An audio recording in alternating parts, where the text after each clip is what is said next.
नमस्कार, मैं शिवशंकर कुमार अपने साथी कलाकार गुलशन के साथ आपका स्वागत करता हूं अपने चैनल पे। और हमारे वीडियो को ज़्यादा से ज़्यादा शेयर कीजिए, चैनल को सब्सक्राइब कीजिए, कमेंट कीजिए, कैसा लगता है हमें बताइए। हमें आपके आशा रहता है कि किस तरह हम वीडियो बनाते हैं तो हमारा सफल होता है नहीं होता है। तो हम आप लोगों के लिए एक बात कहना चाहते हैं कि खुशबू को फैलने का शौक़ बहुत है, मगर मुमकिन नहीं अभाव से रिश्ता किए बगैर।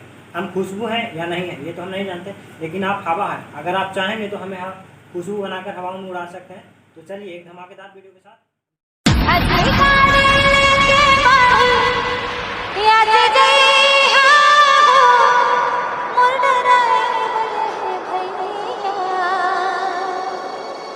अजी भांग पी के गाड़ी मत चलैया हो भैया। और आप लोगों से जब कह रही हूँ एक बार खड़े होके साथ क्या बात है।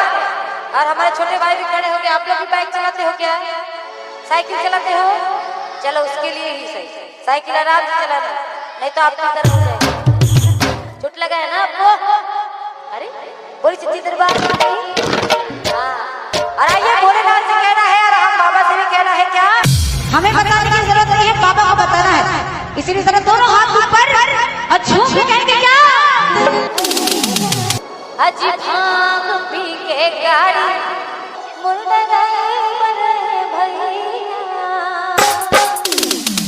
बोली चिट्ठी दरबार की। और आइए जरा दोनों हाथ बाबा के लिए ऊपर और झूम के कहना है क्या, अजी गाड़ी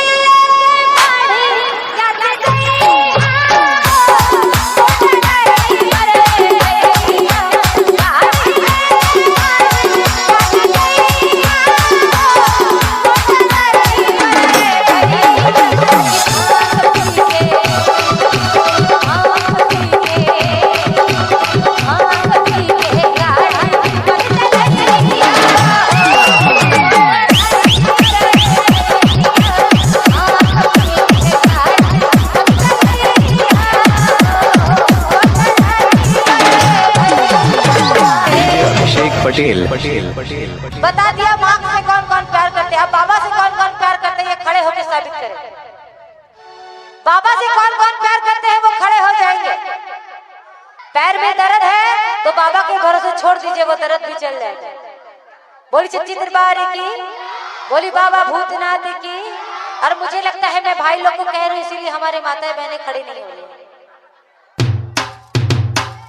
आप लोग भी पीकर चलाइए, मैं आप लोगों पर भी कहूँगा। बोली चिट्ठी दरबार की, बोली बाबा भूतनाथ की।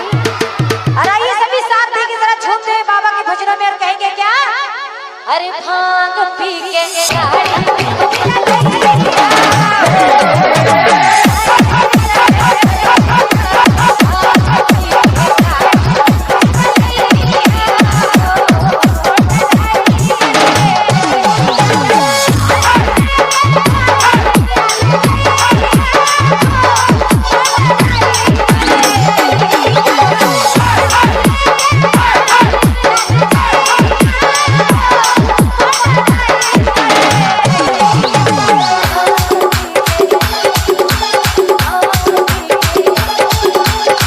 डीजे अभिषेक पटेल। और आइए हाथ नीचे नहीं होंगे जब तक ये भजन खत्म नहीं होगा।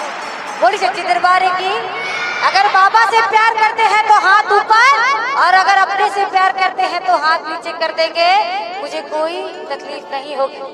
और आइए कहना है क्या, किले जाता पहाड़ा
अच्छा लगता है? नहीं, अच्छा नहीं लगता। मैं बताऊं, कुछ बोलना नहीं चाहते मगर मैं बता देती हूँ कैसा लगता है।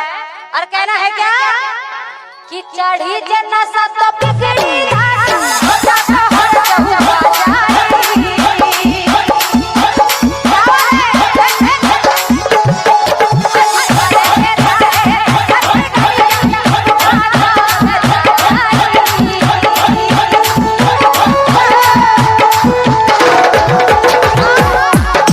डीजे अभिषेक पटेल। भैया जी मोबाइल आपका है या पड़ोसी का है?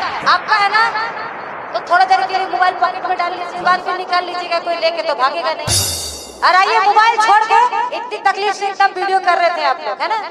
तो थोड़ी तकलीफ से हाथ उठा लीजिए, दोनों हाथ खोलेंगे। इधर वाले भैया जी आप लोग भी दोनों हाथ ऊपर। क्या बात है? और कहना है क्या कि चढ़ी जन्नत